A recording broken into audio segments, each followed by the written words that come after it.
The miracle that we received was that we had her for the time that we had her. I turned my head to wipe the tears away. I didn't want you to see me cry. I didn't want to see you die. The reckless gun violence and use claiming the life of another child yesterday, an 8-year-old little girl. Bishop Conference to look into the extent of child abuse within the Catholic Church, and the authors of this report uncovered some 3,677 cases of abuse. The 10-year-old was pronounced dead at a hospital. Anthony appeared malnourished and severely beaten. Barron's boyfriend has been arrested on suspicion of murder. That in 2010, there were 43,977 abortions, 2009, 30,268, 2008. That next morning, I had to hand my son's body over to the funeral home. That was the hardest thing, letting his body go. And I knew that his soul was in heaven, but I just wanted to hold on to his body forever.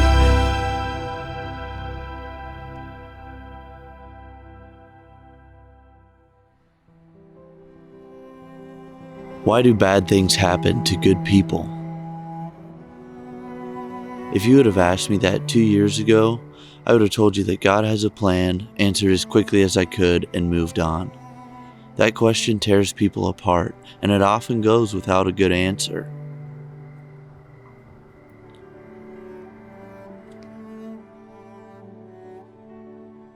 But then a little boy came into our lives. His name was Stephen, and even though he wasn't with us for very long, he gave us what we needed. He answered our question.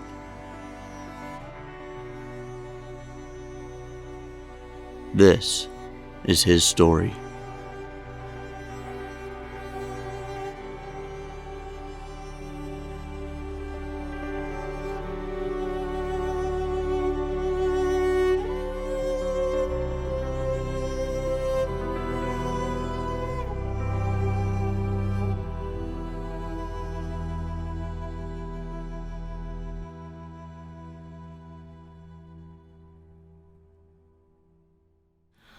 On May 3rd, 2018, my husband and I found out that we were pregnant. In hopes to have a girl, I was already putting stuff on my Amazon cart, and I was very excited. On September 14th, 2018, we went in for our 20-week ultrasound, and our whole world had changed. I wasn't even going to go to the 20-week ultrasound. It was the middle of September. It was our last chance to get in some sailing, and that's what me and Dad were going to go do. We weren't worried about not finding out the gender at the same time because we had a party planned for the next day. So she was going to have the doctor write down the gender, put it in an envelope, and then the next day we were going to reveal the gender to everyone, including us at the same time. So it was kind of in God's plan. The waters were too shallow to go sailing that day, so Dad stayed at home with the kids, and me and Lyndsey went out to the 20-week ultrasound.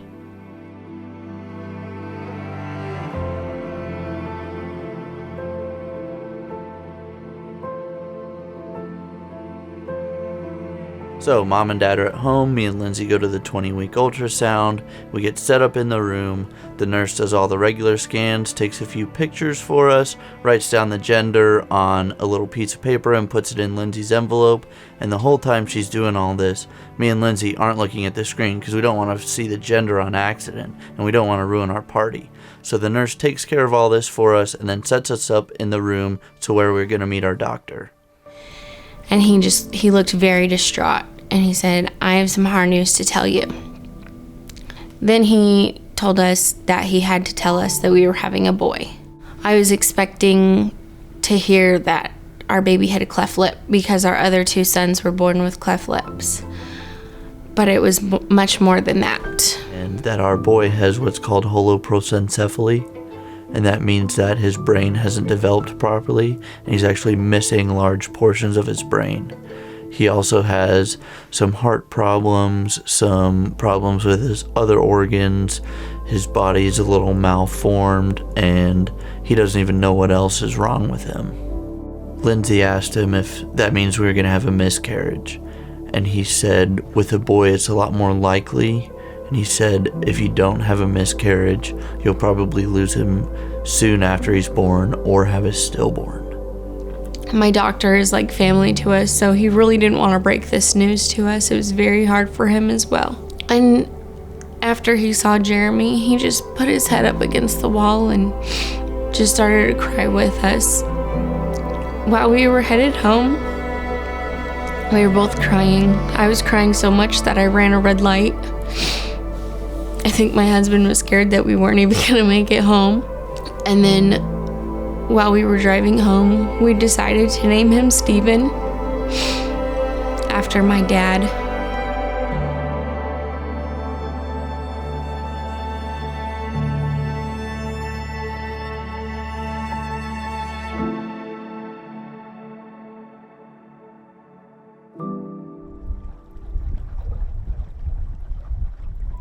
The name Stephen is very close and dear to my heart because, first of all, that was my confirmation name, and second of all, it was one of the first men to be ordained a deacon, St. Stephen.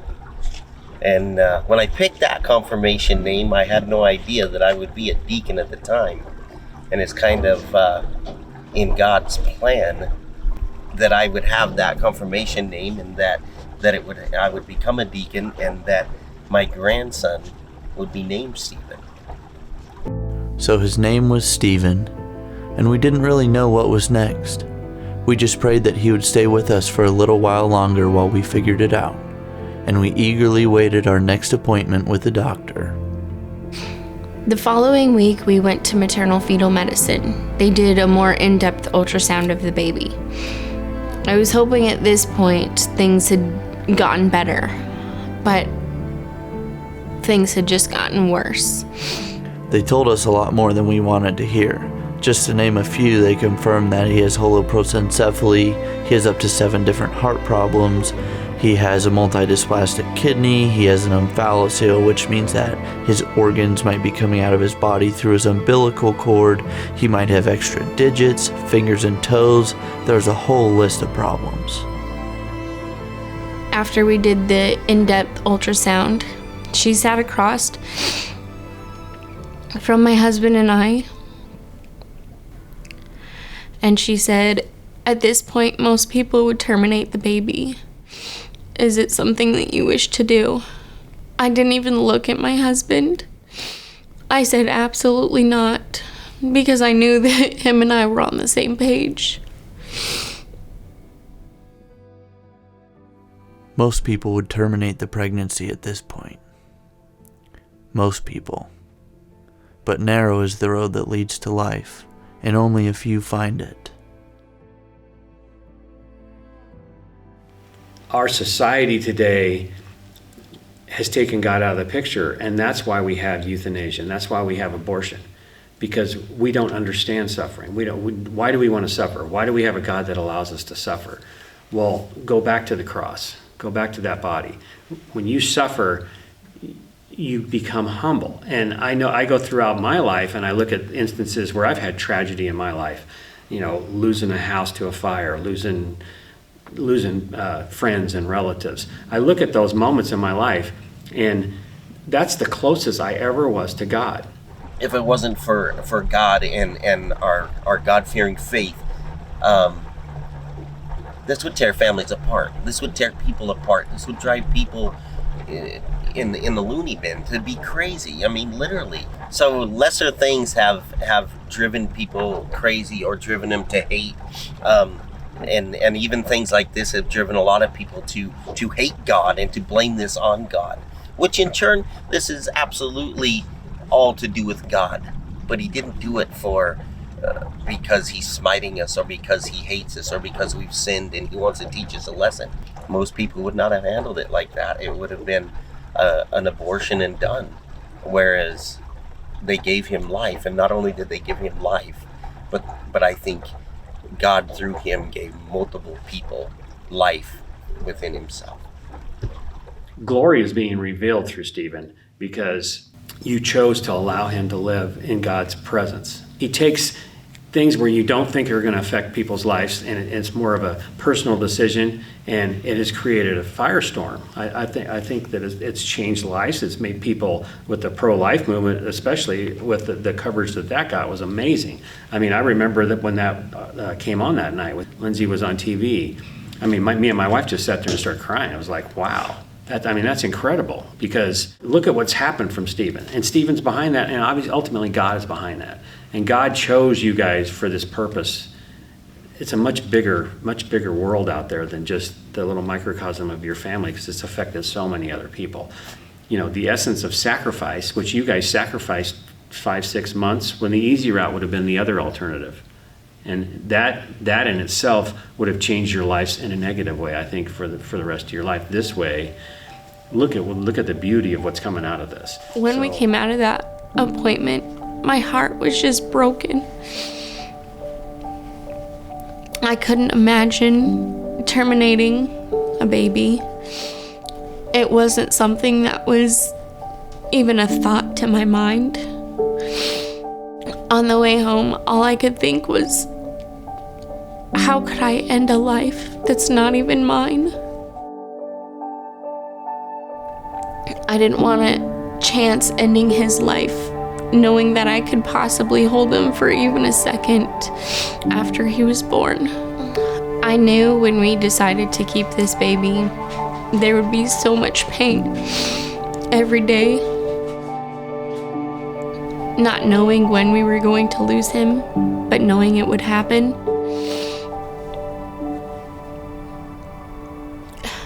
But also there was so much joy. So at the end of the appointment, the doctor wrote down all the problems that Stephen has on a sticky note and gave it to us. And when I got home, I put the sticky note on the side of the fridge. And Lyndsey's parents lived with us in a camper in our driveway at the time. And we were out in the camper, and Dad woke up after a dream, and he said, "Someone get a Bible, we have to read John 9. So I got my Bible out, and I started reading John 9. And it says that Jesus and his disciples were walking through town, and one of his disciples asked him, "Jesus, why was this man born blind? Was it because of his sins or the sins of his parents?" And Jesus said, "Nobody sinned that this man was born blind, but he was born this way so that the works of God might be shown through him." Not knowing what else to do, we just started telling everybody what was going on. Anyone that would listen, we'd tell them the story about Stephen and ask them to pray for us. And as much as the gospel changed our lives, the response from our community changed our lives as well. People were praying for us, telling us their stories of situations they've gone through. Masses were dedicated to us across the country and across the world. People would come over and lay hands on us. I mean, that's what it means to be a part of the family of God. We prayed together every night. I told my dad, him being Deacon Daddy, that he had to bless my stomach every night, bless the baby. That was his job. We prayed a lot during this process. And we mostly prayed for a miracle. Everyone would come in. Stephen's papa, the deacon, would bless Lyndsey's belly. When we'd use the sticky note on the fridge as our special prayer intentions, and we asked God for a miracle that he would heal each one of these things inside of Stephen. I had just incredibly chilling dreams, to where it was like it was directing my energy to pray for you guys more. And I'd wake up in the morning, and you guys were my first thought in the morning. I was like, okay, I can't imagine what you guys are going through. So I would try to place myself in your position and pray for your perseverance and pray for your peace and calm. And when you see other people suffering to a degree or experiencing something in their life that you can't wrap your head around, because what you guys did, really, a lot of people can't wrap their head around. I mean, it's a testimony to your love for each other and for God that you chose to do this, and it's affected so many people, and it's affected me in a way where it's humbled me to understand that we're all in this together, and suffering is real, and that we need to join ourselves together and share in that suffering.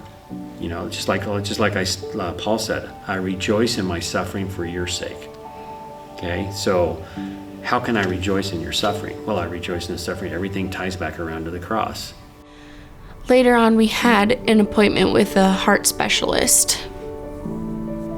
So I went in for another ultrasound. They looked at the baby's heart, in-depth ultrasound. And halfway through the ultrasound, she asked me to confirm the last 4 of my social and my last name, and I did. And then she said things just weren't adding up, and she thought her machine was a little messed up. So we went into another ultrasound room, and it wasn't the machine. She saw the same thing, and she wouldn't tell me what was going on. I had no clue. She just said we would talk about it when the ultrasound was over. After the ultrasound finished, she said, I have the ultrasound from maternal fetal medicine, and I could clearly see what the heart problems are in their ultrasound images. However, on my ultrasound machine, I can see the parts of the heart where the problems are, but the problems aren't there anymore. So Lyndsey comes home with this news, no more heart problems, and talk about a miracle. I just walk over to the sticky note, I cross off the heart problems, and I said, God's working on his to-do list. We had to go back to maternal fetal medicine for another ultrasound, and at this point they had confirmed that his intestines were not coming out of his umbilical cord, and it just seemed like another miracle from God. And every time we came home, we got to cross something off the list, and every time we crossed something off the list, I felt like it made him stronger, and I felt like that was what God's miracle was in this. I was so relieved. At that point, we finally got a little bit of good news. Even though the outcome of the situation didn't change, and that we were still going to lose him because of his brain, I believe that God made his heart stronger and cured those problems so that he can live, so we can hold him. We truly believe that God answered our prayer for a miracle. Maybe it wasn't exactly what we wanted, maybe he wasn't completely healed, but we believe that God made him strong enough so that when he was born, we could hold him for a little while and meet him while he was still alive.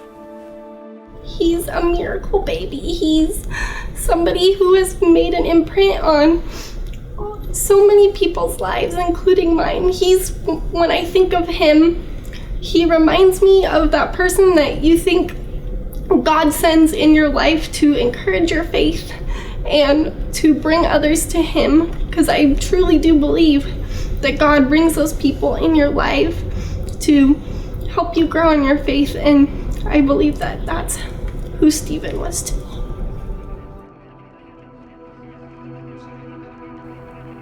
God had given us our miracle, but one of the readings at Stephen's funeral was from the book of Job, and it says, "Naked I came from my mother's womb, and naked I will depart.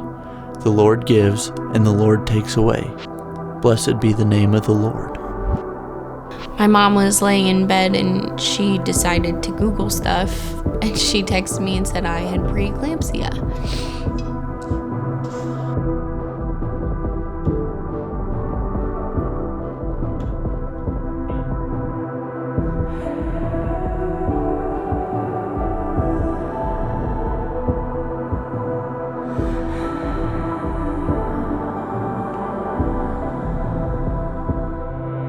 St. Luke's Medical Center, this is Lacey. Yes, so she definitely needs to come here. My body started to go a little crazy. I got very, very sick. I was sick for like 5 weeks. My body was so swollen that my toes didn't even touch the ground when I stood. We had to go to the triage place in the hospital, and after being evaluated, it turned out I did have preeclampsia. And the nurse said, "We're gonna have to deliver this baby." That was the last thing that I wanted, because I knew once this baby was delivered, that we would lose him shortly after. And I just wanted to hold him in my womb for as long as possible because I felt like he was protected that way. I was pregnant for 31 weeks, and I planned on keeping him for 9 more weeks. But God had a different plan. The day before Thanksgiving was the day that we induced labor. And the next morning on Thanksgiving Day, the on-call doctor came in to talk to us.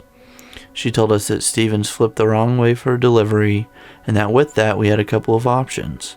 The first was to give Lyndsey a C-section, but given Lyndsey's blood pressure and the state that she was in her preeclampsia, that could be dangerous and even risk her life. The other option was to try and deliver Stephen as he is, flip the wrong way, but that could risk having to take him out piece by piece. The last thing I wanted was for my baby to come into this world piece by piece. After hearing the choice that we had, Mom and Dad said we can't make this decision with you, and they had to leave. And Lyndsey was so exhausted, she said, I can't make this decision either. And she just fell asleep. And Lyndsey slept for a couple of hours, and those couple of hours were the hardest of my entire life. I was left with this decision. Do I risk my wife's life for the chance to have a few minutes with my son? Or do I risk having to take my son out piece by piece? The entire couple of hours that Lyndsey was asleep was just spent in prayer, asking God to please take this away from me. Please don't make me make this decision. And God came in with another miracle. And Lyndsey woke up and she said, there's got to be another way. We got to text my doctor. Her doctor was at Thanksgiving with his family at the time, so she sent him a message, and we were waiting for, it felt like hours and hours and hours for him to respond. And finally he responded, and he said, try and flip the baby. And that's what we did. We got together as a whole family, and we prayed that the Holy Spirit would be in the room. We prayed for the intercession of John the Baptist, who leapt in his mother's womb. We asked that Stephen would leap in his mother's womb so that he could come to us alive and we could meet him for a few minutes. So the on-call doctor wasn't really on board with this decision. I don't think that she thought it was going to work, but she agreed to try it with us. So everyone else left the room. It was me, Lyndsey, and the 2 on-call doctors. And I just started to pray. And they tried 4 times to flip Stephen, and 4 times it didn't work. And to this day, I can't tell you what happened, but in the room changed. Something happened and the room completely changed, and the time that they said was the last time that they're going to try, the 5th try, Stephen flipped. And the atmosphere that changed in the room, I can only describe as the Holy Spirit. And that feeling after that moment didn't leave the entire time until Stephen was no longer with us. And then they broke my water and put a binder around me so that he would stay. I ended up getting very sick. They had to put an oxygen mask on me.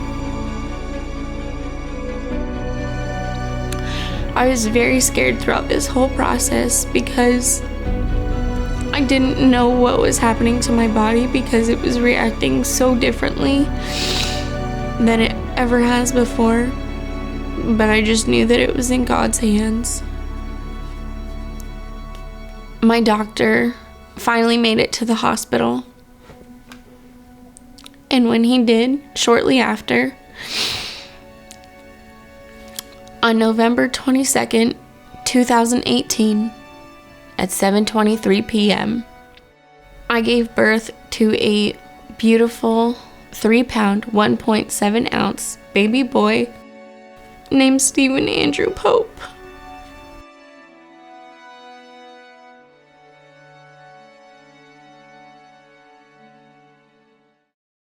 I actually enjoy taking patients that are going to lose their little ones. It's very fulfilling for me. It's a time that I feel like Christ is very close, and those are most of the times I feel him in the rooms. Just there's a special spirit in there. And so when I heard, I actually offered to take. A lot of the times we assign a nurses by like, okay, it's been the longest since you've done it. But I offered, and she had to deliver preterm because she had preeclampsia. And it was kind of sad because I knew you guys wanted to take Stephen home and be with him as long as you could be at home. And just at 31 weeks, I wasn't sure that you would have time to take him home. And with her having to be on magnesium, I knew that would prolong the process of getting you home. Kind of somebody that might think is unfortunate at the beginning was the fact that she had preeclampsia and had to be induced early so she didn't get sicker. Ended up being a huge blessing because Dr. Hodges had no idea. And the way he's never seen it and I've never seen it, where the cord just almost fell apart when we were holding it.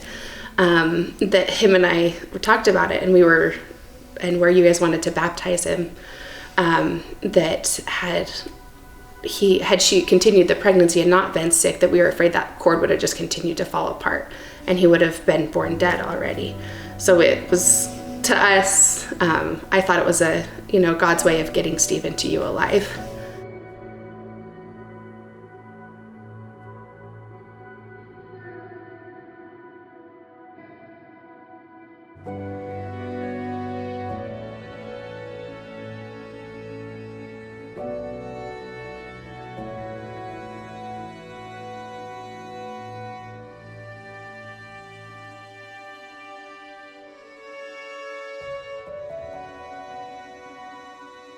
There was just a sense of joy and gratefulness for everybody there, for all the roles that they were playing in this journey, and it was just a beautiful thing to feel, just the love and the sense of peace in the room when Stephen was still alive.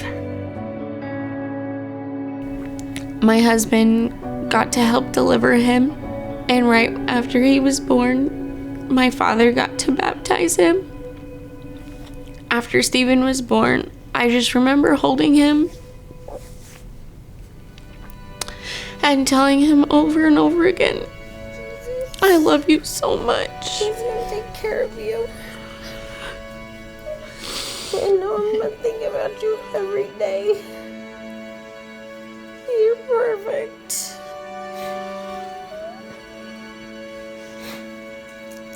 You're so perfect. Oh. There is no foot too small that I can't. I really want him here, and it kind of breaks my heart. I can only describe it as It was just a feeling. God does exist, and he has a plan for each of us. After Stephen was laying on my chest, the nurse would come every few minutes and check his heartbeat. And she would just tell me, yes, it's still beating. So every time I came in the room and was listening to the heartbeat, each time I hoped that he was still there, just still with you guys. But at the same time, I was like, well, I hope he passes peacefully and it's not a prolonged process and he doesn't struggle in his passing. So each time it was a relief. I walked in the room and I was nervous and kind of shaky every time, just, is Stephen still with us, still with you guys?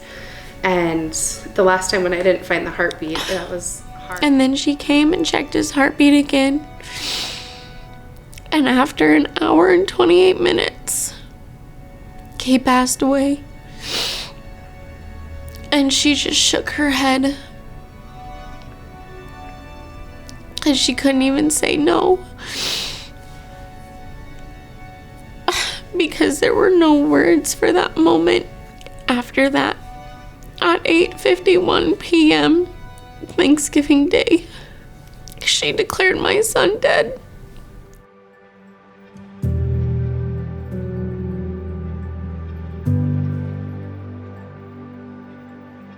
When Thomas started crying, and I still remember, I cry every time I think about it. I still remember what Thomas said when he said, Lyndsey's mom told him that, he had gone to be with Jesus. And he said, he's my little brother. He was gonna be my little buddy. I was gonna take care of him. It's not Jesus's turn. And that's what he just kept saying, is it's not Jesus's turn, it's my turn. And at that point, I had to step out of the room. You guys were trying to stay composed for Thomas, and I was sobbing in the corner. Having at the time, 4-year-old, I just imagined my 4-year-old saying that same thing. And that was a career moment that I will never forget. Listening to the not having a heartbeat was not something I looked forward to, but Thomas made it special. We have a model in our Savior, Christ. He did the ultimate sacrifice for us, and he died, which is a beautiful thing. As if you go into any Catholic church anywhere in the world, you'll look up on the wall and you'll see a body hanging from a cross. And that in itself, most people there's a contradiction there, because people say that's morbid. You see a dead body on a cross. What is their beauty in that? And the beauty is that someone laid their life down for us. And death in the same way, Jesus Christ died for us to open up the doors to heaven. So as Christians, we live the life that we're called to do. We're going to see the beatific vision in Christ. And we have to die in order to do that. And there's a purpose for that. And death has a purpose, and it's for us to go to the other side and see Christ in his true form. But for us on earth, the people that have passed, we're sad because we have memories attached to them, which gives us sadness. But we can have the hope, and we can boast in the glory that they're going to receive when they get to the other side, and we can be happy for them. After Stephen passed away, my body just crashed. I think God was just trying to keep me strong while he was alive. And then after he passed, I collapsed while trying to walk into the bathroom. And they had to rub my chest to get me back, and they broke things for me to smell. There were nurses rushing in to come and help. My family was outside of the room, and they said that all they saw was nurse after nurse just rush into the room. And it was another miracle that God was watching after me, and that I was able to stay strong for that hour and 28 minutes that I had my baby boy in my arms. That next morning, I had to hand my son's body over to the funeral home.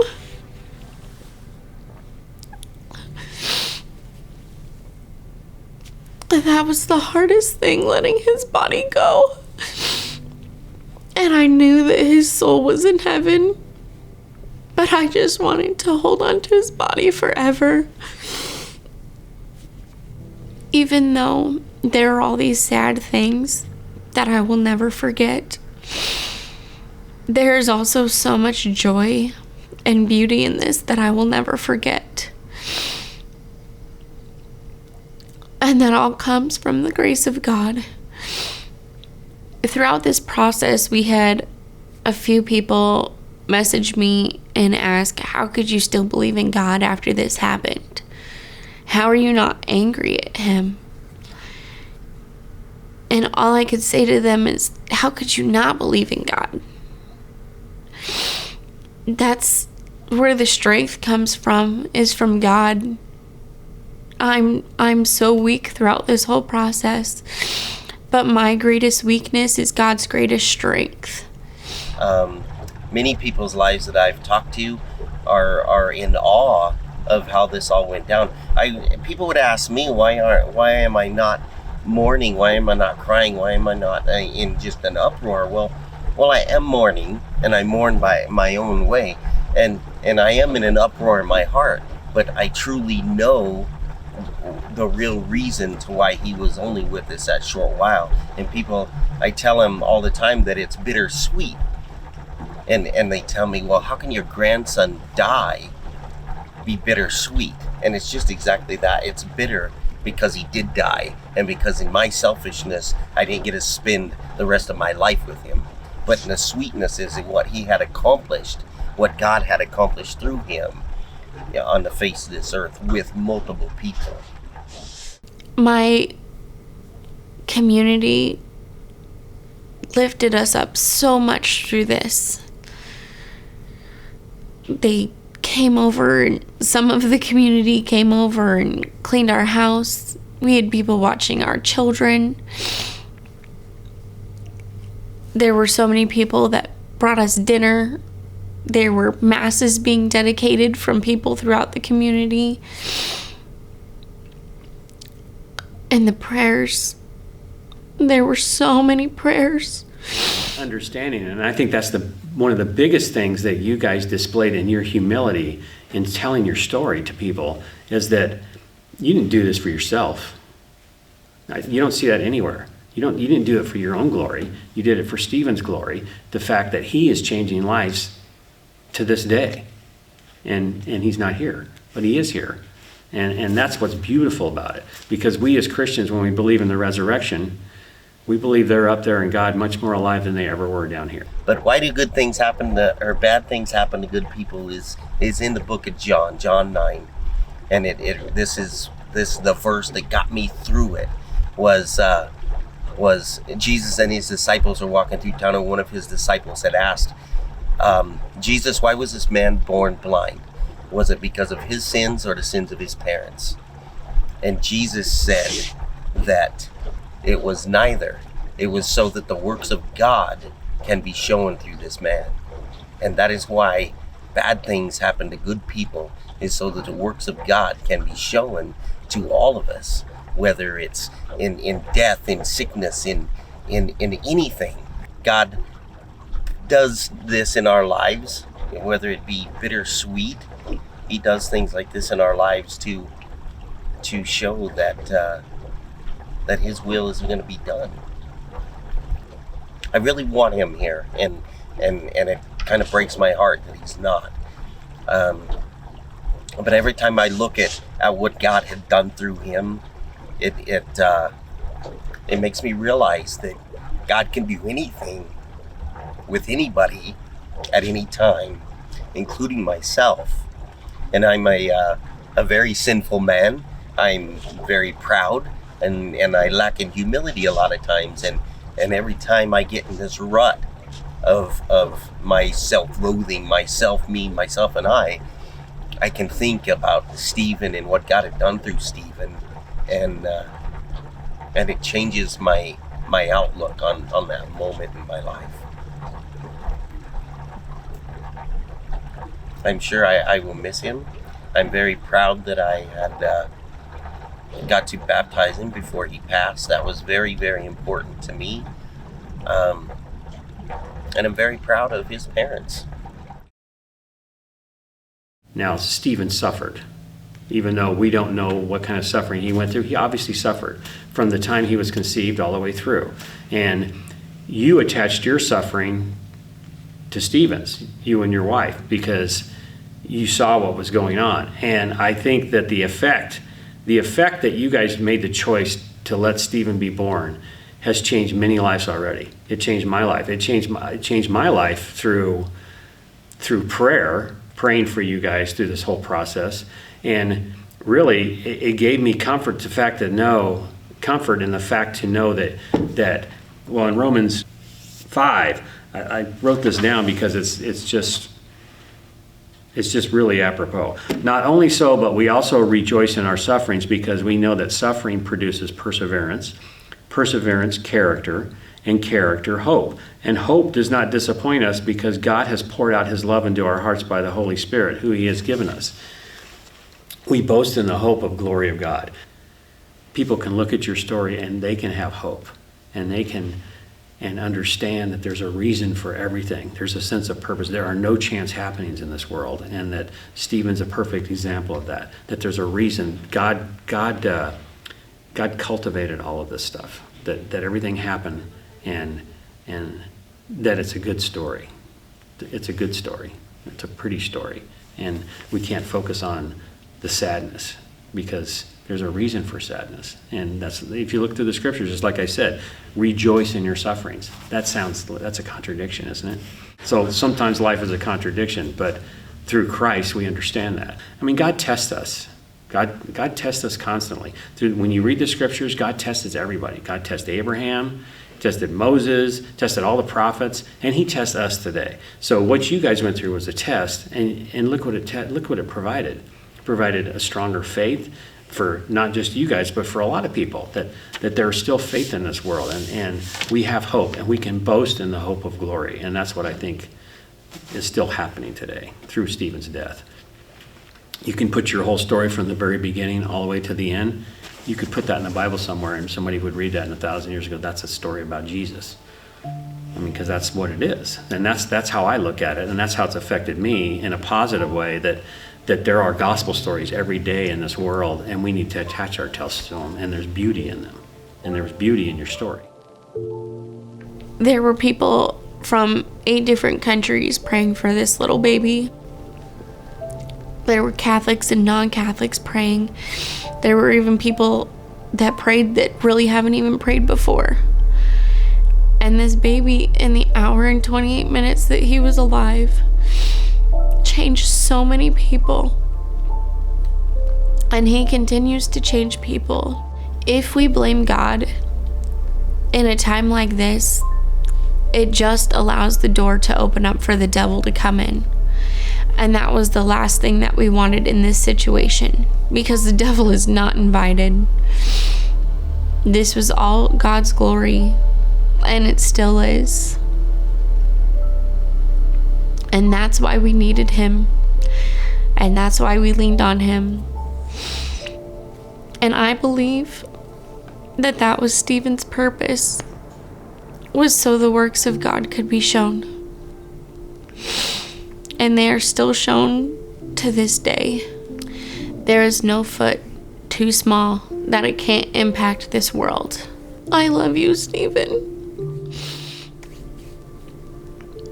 And you are forever loved and forever remembered.